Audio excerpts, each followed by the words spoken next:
I'm still a little sick, and I was waiting to do this video about the creator of Dragon Ball Z, which passed away. And I just wanted to say, from a personal fan, because I had all the Dragon Ball Z games.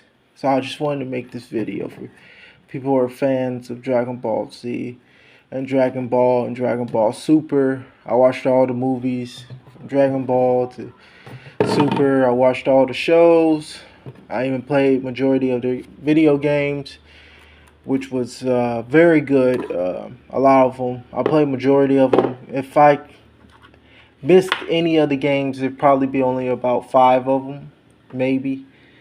But I played majority of them. I played all the Tenkaichis, all the Budokais, the what was it called, Burst Attack or Burst or whatever, and then Battle of God, Xenoverse, Kakarot. I didn't play Fighters, um, but I played all the legit ones that had the storylines and walked us through a great valley and great deals of great ideals. The reason why I'm talking about the creator of Dragon Ball Z is because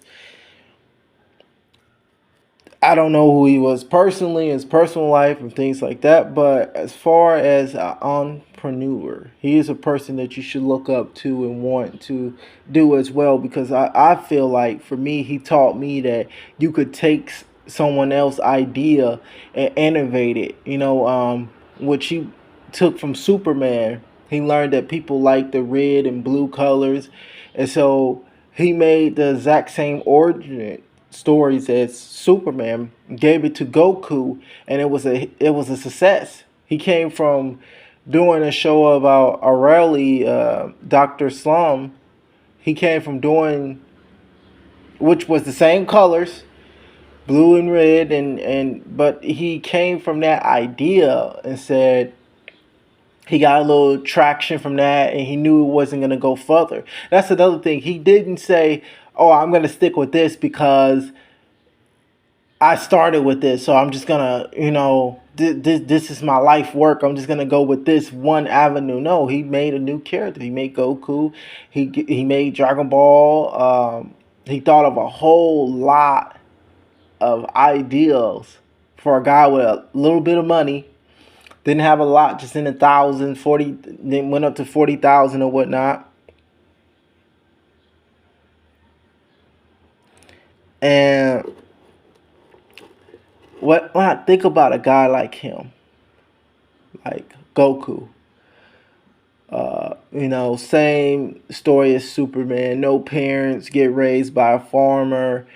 Just the way that he took Superman's story. And, he's from outer space. His planet got destroyed. Like the way he took Superman's story and was able to make his own from that, to me, was amazing. Because a lot of times people and let's be honest, a lot of people was like, "Oh, I didn't steal from this person." Like they don't even acknowledge it. He acknowledged it because he knew that's what he was doing. He was stealing from what was very famous and known around the world, Superman. And the thing about taking his backstory, he didn't just go to, oh, he's a superhero, he's this and this. He made it about coming back to life with these magic Dragon Balls that you can wish on. So now he got the genie thing going on, but with the balls, which is not really that sacred, because you had that in other avenues and aspect too. But he went to the route of just not martial artists, but he went from the monks to Saiyans to Namekians to, he made it this whole creation of, we're going to have fighters, but they're going to stay around forever type of thing, and it worked out for him.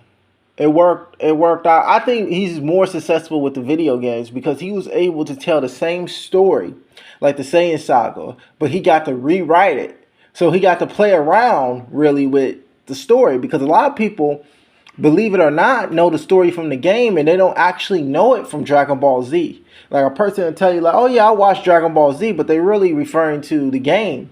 I don't know why he did Dragon Ball Z Kai. I think that was ridiculous move to do. Maybe the network really didn't want to work with Dragon Ball Z, but I think Kai is just a horrible reputation. No disrespect to the legacy of his, but I just think that what they conformed it to was bad. I think how he did it was the correct way in Dragon Ball Z, and you felt it.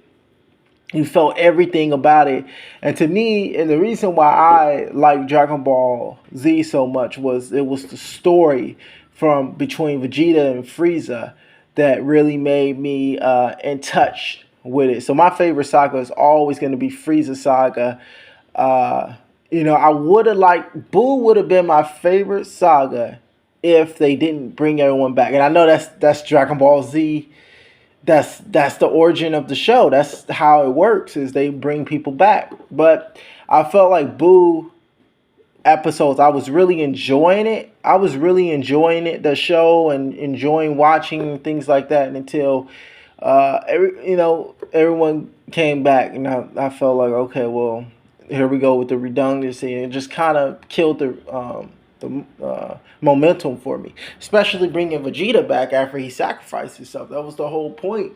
Was he was gone, no more body, he couldn't come back. That was the wrap up the end of his story. Is he went out the same way he always is selfish, a coward in such way. So when they ended his chapter there, that should have been the end chapter of Vegeta, because the story is about Dragon Ball. It's not called Goku show. It's not called Vegeta show. It's not called Goku and Vegeta. It's not called Gohan. It's not called Tien. It's not called... None of those people named are in the beginning of the show. It's just called Dragon Ball Z. So technically, I feel like at any time, they can always make somebody else the main character. Like, I don't feel like there is a main character. I know people think it's Goku because that's how the direction is in Dragon Ball. It's so focused on Goku. But when you start seeing Krillin and Master Roshi and Yamcha and Tien, all of them have their own fan base.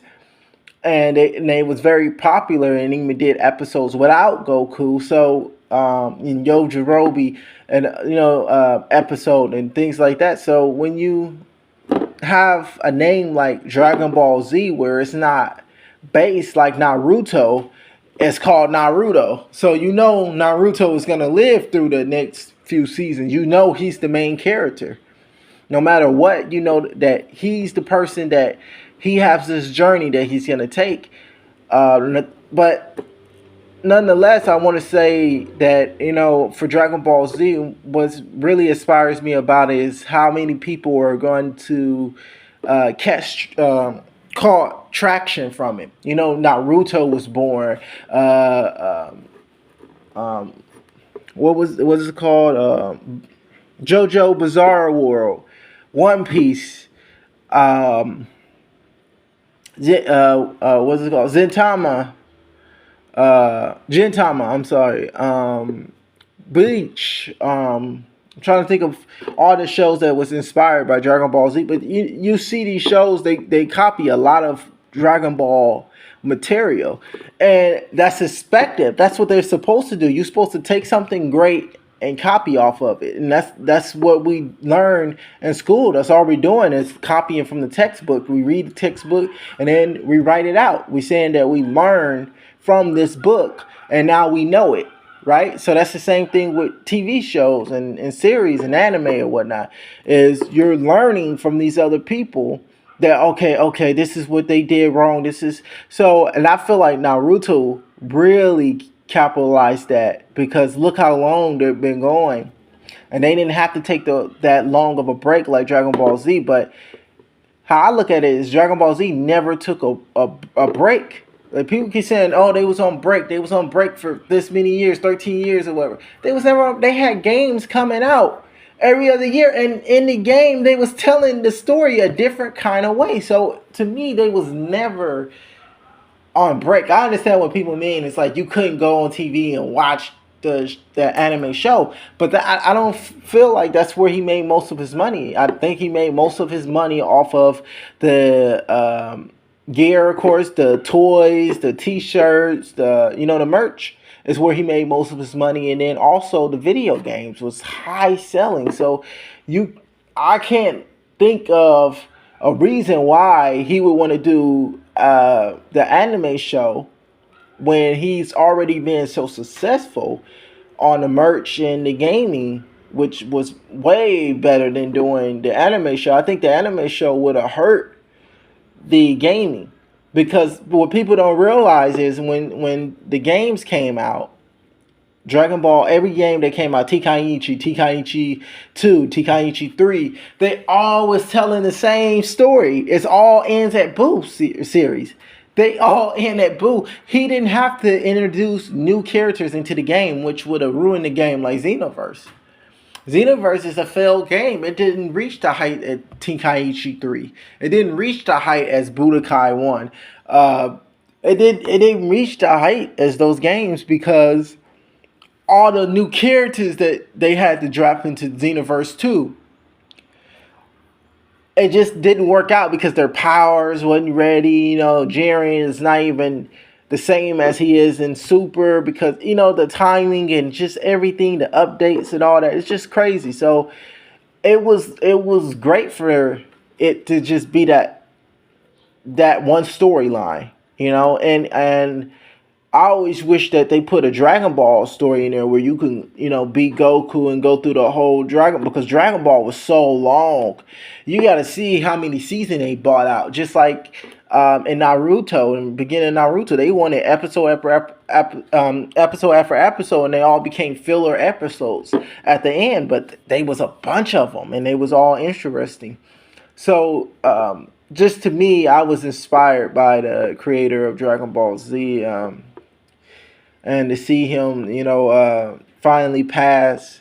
And I just know that they're going to keep the Dragon Ball legacy going. They're going to keep going with it. And they're going to go in whatever direction they, wanted to go in for a very long time. The people now they're finally in charge. They have the final say, so they don't need him anymore.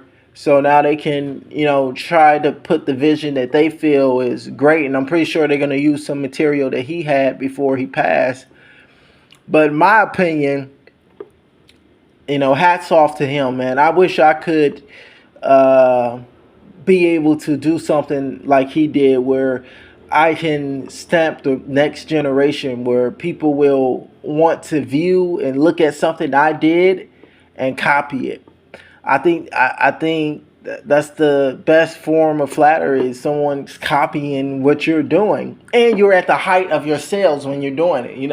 Of course, I want to be, I want to be at that type of success level. I don't, care about the fame level, but the success level, right? I definitely think that that's amazing. But fame comes along with the money, but that's the goal that I think is just amazing to set out for. It's like, I don't know if he knew that he would become this successful, but I'm guessing he had an ideal, because like I said, he took Superman, which was written years, I think in the 60s, if I'm not wrong. He took that, put it in the 90s, same backstory, right? Planet blew up, being raised by a farmer, wearing red and blue clothes, and you fighting the bad guys.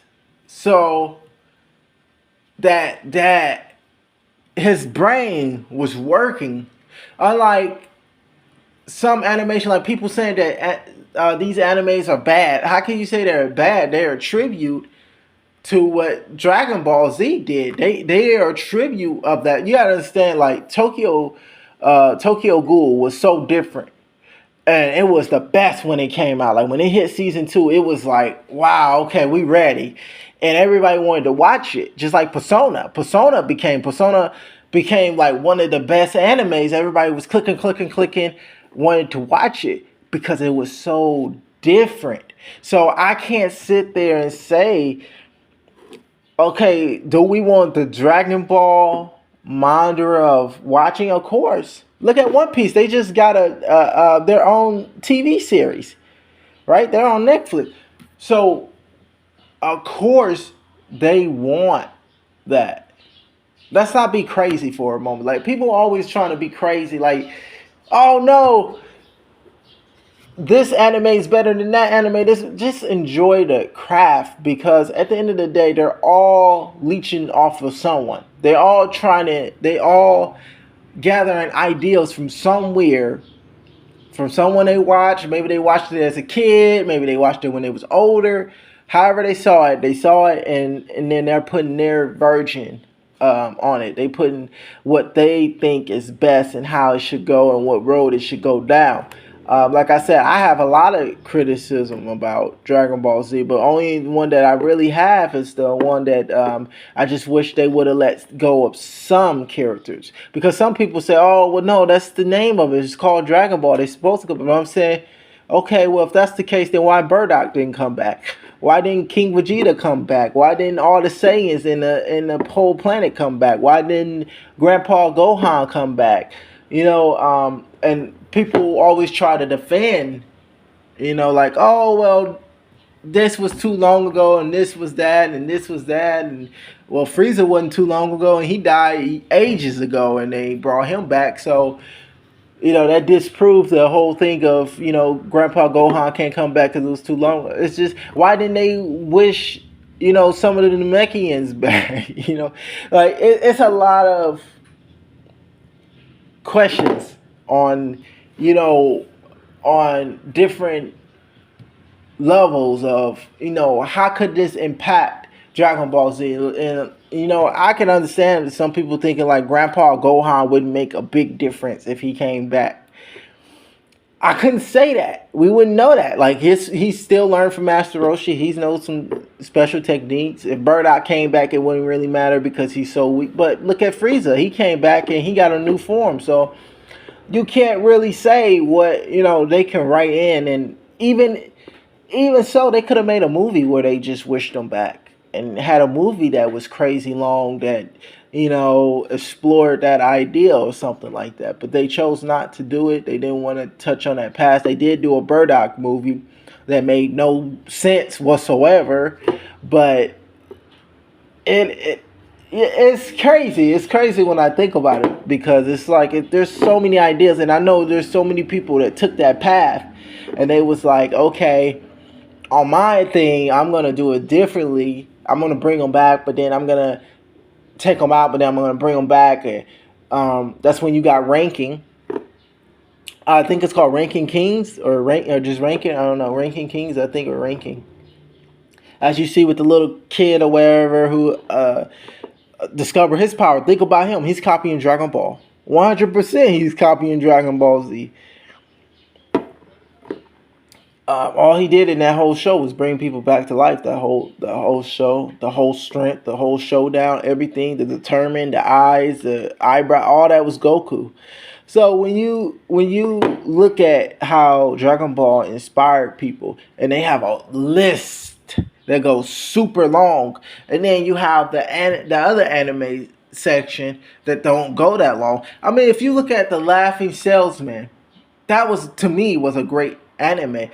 But it didn't blow up. It didn't get that traction. Because of course it's hard because all the lessons he already taught, all the lessons he can taught, it's hard to even find it. If you have a CD of The Laughing Salesman, it probably go for a lot of money right now. It was made in the 90s. It's to me an amazing anime. Pretty much my favorite anime, the Laughing Salesman. Then we have, of course, Naruto. We have One Piece. I like all those Dragon Ball Z. Don't ask me what my top 5 of anime is because my top 5 is different than a lot of people animes, but animation movies. But all I know is this particular anime. The creator of Dragon Ball, he took something from another creator who didn't even do anime, was not Japanese, This was American. Superman was just a cartoon or a movie. Yeah, I don't know what you want to call it, but he took this character and he was able to place it into his own, into mangas. So Superman from comics, now he have Goku in mangas, and nobody ever brings up the similarities. Nobody cares, and that's what people don't understand. Is it's okay to copy from someone else and make your form.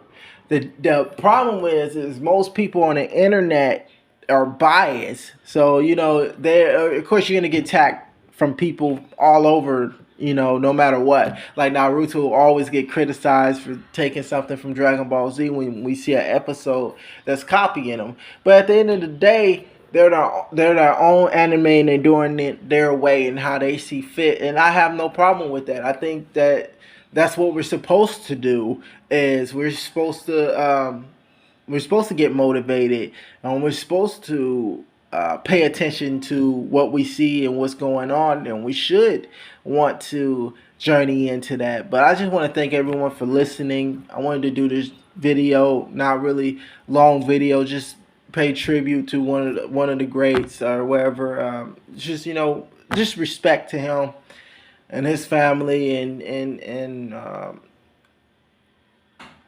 to really think about what he did versus I'm not thinking about, like I said, his personal life. I don't know. I didn't do much research. I'm not talking about all his other stuff that he did. I'm just talking about, like, I don't know what other animes he worked in and things like that, but I'm just talking about his Dragon Ball franchise. That's something that you can really look at and say, wow, am I doing things the right way? Because if we're following those same footsteps, we definitely could. And like I said, you have to know when to cut and run. He didn't just stay with his first anime series. He left it. He said, okay, wherever, I'm gonna go to this now. So you gotta understand, he already had something going. Saw that it wasn't working out. It wasn't catching on to people. And then he looked at, okay, well, Superman is very popular, very big, let me get a strong guy like that. Let me get a guy who's very powerful, can use his hand. People forget Goku first move in Dragon Ball was just a punch. That was his finisher. It wasn't the Kamehameha. It was a punch. So that he built that. He built that with so much thought and energy of, I'm gonna make something similar and see if it catch on. And it caught on. It caught fire, and it's brilliant. And people know that if you want to make something good, you have to pay attention to what people are doing around you. And what works, it works for a reason. And Dragon Ball is the proof of that. So I really do respect that work, and gave me a lot to think about.